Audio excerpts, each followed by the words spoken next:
Abu Dhabi में हैं प्रधानमंत्री नरेंद्र मोदी और वो वहां पर वर्ल्ड गवर्नेंस कॉन्फ्रेंस में बोल रहे हैं। गवर्नेंस के इस मॉडल में भेदभाव और भ्रष्टाचार दोनों की ही गुंजाइश समाप्त हो जाती है। एक स्टडी के मुताबिक भारत ने पिछले 10 वर्षों में 250 मिलियन लोगों को गरीबी से बाहर निकाला है और उसके पीछे इस गवर्नेंस मॉडल की बड़ी भूमिका रही है। साथियों, जब सरकारें पारदर्शिता को प्राथमिकता देती हैं तो उसके नतीजे भी मिलते हैं और भारत इसका भी एक उदाहरण है। आज भारत के 130 करोड़ से ज्यादा नागरिकों के पास उनकी डिजिटल आइडेंटिटी है।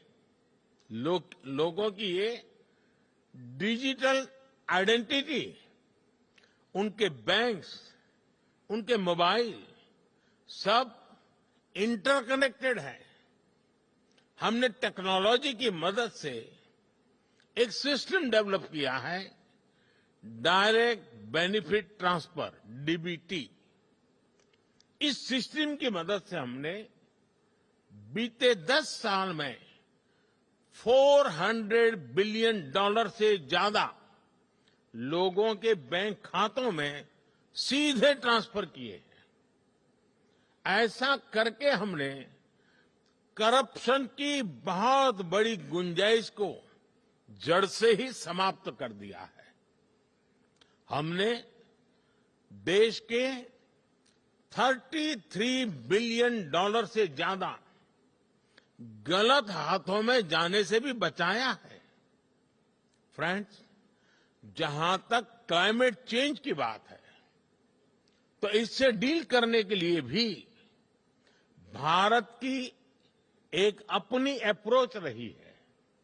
भारत आज सोलर, विंड, हाइड्रो के साथ साथ बायोफ्यूल्स, ग्रीन हाइड्रोजन पर भी काम कर रहा है। हमारी संस्कृति हमें सिखाती है कि प्रकृति से जितना हासिल किया है उसे लौटाने का प्रयास भी करना चाहिए। इसलिए भारत ने विश्व को एक नया मार्ग सुझाया है, जिस पर चलते हुए हम पर्यावरण की बहुत मदद कर सकते हैं। ये मार्ग है मिशन लाइफ, यानी लाइफस्टाइल फॉर एनवायरमेंट का। ये मिशन प्रो प्लेनेट पीपल का रास्ता दिखाता है। हम कार्बन क्रेडिट की अप्रोच को भी काफी समय से देख रहे हैं। अब इससे आगे बढ़कर हमें ग्रीन क्रेडिट के बारे में सोचना चाहिए। इसकी चर्चा मैंने यहां दुबई में ही COP28 के दौरान बहुत विस्तार से की थी। साथियों, जब हम फ्यूचर की तरफ देखते हैं तो हर सरकार के सामने आज अनेक प्रश्न हैं। हम अपनी नेशनल सॉवरेनिटी और इंटरनेशनल इंटरडिपेंडेंस में बैलेंस कैसे बनाएं?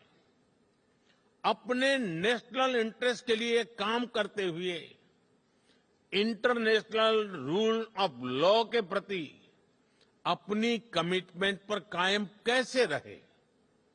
नेशनल प्रोग्रेस का विस्तार करते हुए हम ग्लोबल गुड के लिए ज्यादा से ज्यादा कंट्रीब्यूट कैसे करें? हम अपने कल्चर और ट्रेडिशन से विजडम लेते हुए भी यूनिवर्सल वैल्यूज को समृद्ध कैसे करें? हम डिजिटल टेक्नोलॉजी का लाभ लेते हुए उसके नकारात्मक प्रभावों के उन प्रभावों से समाज को कैसे बचाएं? हम वैश्विक शांति के लिए प्रयास करते हुए आतंकवाद के खिलाफ कैसे मिलकर काम करें। आज जब हम अपने देश को ट्रांसफॉर्म कर रहे हैं तो क्या ग्लोबल गवर्नेंस इंस्टीट्यूशंस में भी रिफॉर्म नहीं होना चाहिए? ऐसे अनेक सवाल हमारे सामने है। इन सारे सवालों को ध्यान में रखते हुए ही हमें अपनी सरकारों को दिशा देनी है, फ्यूचर प्लानिंग करनी है। हमें मिलकर कोहेसिव, कोऑपरेटिव और कोलैबोरेटिव वर्ल्ड की वैल्यूज को प्रमोट करना होगा।